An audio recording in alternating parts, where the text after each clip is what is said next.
Usephinde washiya ngalazi uMax Makhanya udume kakhulu ke ku TikTok ke lapha ke kuyena ke umdidiyeli ke wamabutho. Sikhumbule ke uke waxolisa ke wakhombisa ke ukuthi mayibe incane yena ke uMakhanya ke ukunguMax ke waphinda ke wabuya ngenye ke indaba ke lapha ke noma ivideo ke waveza ngokusobathi cha bayamdakela waphinda waveza indaba ejulile zasendlonkulu mayilana ke nesitifiketi ke sasebukhosini ke obungaphansi ke kwaZulu njengoba ke sazi ke bafowethu ke kodwa angifisi ke ukuthi kuphume emlonyeni wami lokho kodwa ke nakho la ngophathele khona kwisiqiniseko esemedia ngokusubscribe uphinde like lama video ke awuzwe ke ukuthi ke zime kanjani indaba mezinje thokozela uMax Makhanya. Uyabona kona mase ngicabanga kahle indaba yalo baba lona kanye naleli thimba lakhe leli kahle lo baba ungijwayela kabi lo baba lo ungijwayela kabi impela lento yokuthi aphume esidlangalaleni athi yena ubhizi ufunana nami ungijwayela nje kabi lo baba lona lenhlikinhliki lena ingijwayela impela nje mina ngazo ukuthi lo baba lo ingqondo yakhe ngempela isebenza kanjani. I really don't understand ukuthi ingqondo yalo baba lo isebenza kanjani. Kuyihlazo nje ebuthweni lalapha ondini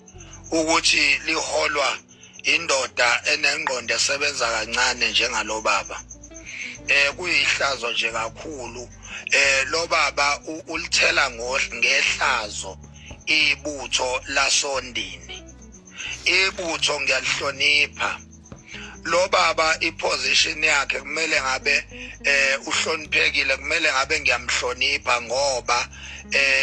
iposition yakhe kwaZulu inkulu uma ngabe ewumdidiyeli webutho. Kodwa umbuzo uthi umhlonipha kanjani umuntu ongazihloniphi yena? Ungavela usuke nje ubize abezindaba onhlaka production ubabize maqede ufuna ukuzosongela mina kwabezindaba into ebukwa yiwo wonke umuntu into ebukwa amaphoyisa into ebukwa umhlaba wonke ngisho overseas bayayibuka lento yakho ubhizi unjalo nje ulimi lakho alisokiwe ulimi lakho liyahlaphaza nje lulust ulimi lakho uzokhuluma into engafanele uyikhulume esidlangalaleni. After that uzoclaim ukuthi mina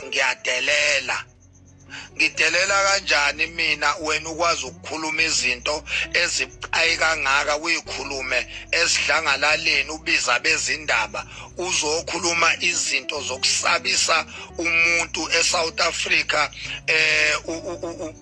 ungisabise ungisongele buphi ubuhlakani bakho? Engifuna ukwazi ke Mhlongo ukuthi uhlangothi likaMntwana uZonda Magwala linamabutho. Njoba nje mina isilo kimi kuMntwana uZonda Magwala ekuyomela ukwazi ukuthi singamabutho thina suMntwana uZonda Magwala. Angeke sivume ukuthi kuzophuma wena ulixoki futhi wena Mhlongo ulixoki kabi nje kuzophuma wena ngeinhloso zakho ezipersonal uzosebenzisa ibutho ngoba ufuna ukufeza inhloso zakho ufuna ukuvela uyikhathalela bukhosi lika Misizulu ufuna ukuvela ukhona uzothandwa laphana esayidini lika Misizulu ngoba phela uyaziwa ukuthi uyixoki wena owawuhola ibutho kuphelezelwa umntwana uZonda Magwala eya ekhweni laphana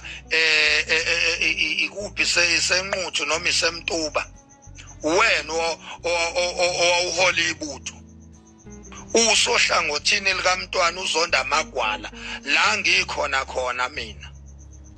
uthe ujika wena khwiqeqe awusekho usuhambela kude nomntwana uzonda amagwala usuvumbuka lapha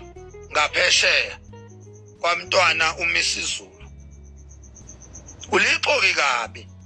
njengamanje uphusha iagenda yokuthi ufuna akubone umntwana uMisizulu khona lezi imali ayilanda lapha eSwatini nawe ezokuhlephulela